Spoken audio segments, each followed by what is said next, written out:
Incroyable. Ils sont venus de leur vivant, de notre vivant.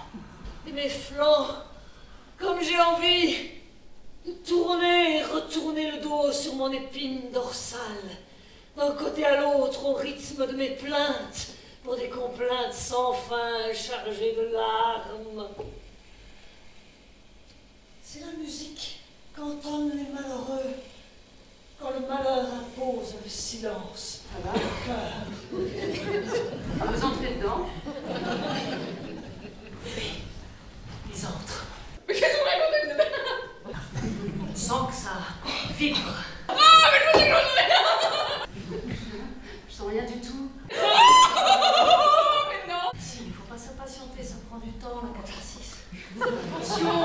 On va utiliser des mots compliqués, on va les perdre. Mais non, la catharsis, c'est simple. La catharsis, c'est quand le spectateur se libère de ses passions en les vivant sur le mode imaginaire, tu vois, hein?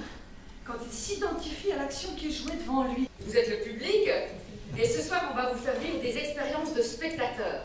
Voilà, alors on va se détendre, hein, on va respirer, se relaxer un petit peu. Est-ce qu'il y en a parmi vous qui ont envie d'une flûte de champagne? Ouais. Oui.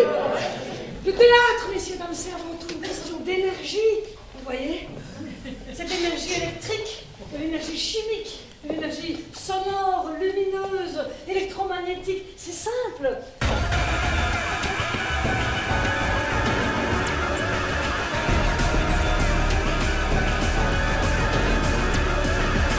Vous aimez la banane, les enfants? Et dites, les enfants, si vous en avez marre d'aller à l'école, vous pouvez aller dans un pays en voie de développement pour cueillir des bananes pour un salaire de 3 €. Par heure? Ah ben non, par mois, ça profite aux intermittentes. Quand vous regardez une pièce de théâtre, votre flux de conscience oscille entre votre réalité propre, hein, et la fiction que nous jouons devant vous. Vous oscillez comme ça entre ces deux choses, vous voyez, et ça produit de l'énergie. Svartmörke. Désormais, je n'étais rien. Et en même temps, jag följt ja. De l'autre côté, les acteurs ont fait exactement le même travail. Notre flux de conscience aussi, entre notre réalité d'acteur, j'ai mal aux pieds, mes chaussures sont trop petites, je ne rigole pas, j'ai failli avoir le fou rire, tout ça. Et puis, le personnage de fiction que je joue devant vous. C'est peut-être le plus fidèle des époux. Oui! Dame, puisque tu n'as pas de preuves. Il y a des choses qui ne trompent pas. Eh bien, justement, ton mari est peut-être de celle-là. Donc moi aussi, j'oscille. Ces deux énergies se croisent et s'échangent. Et c'est ce partage d'énergie qui rend possible la fiction théâtrale. C'est bizarre, normalement Sandra fait pipi sur le gloubi-boulga, je ne sais pas, elle est tendue, qu'est-ce qu'il y a Sandra? Regarde, ils sont souriants, ils sont avec toi, ils coqueraient.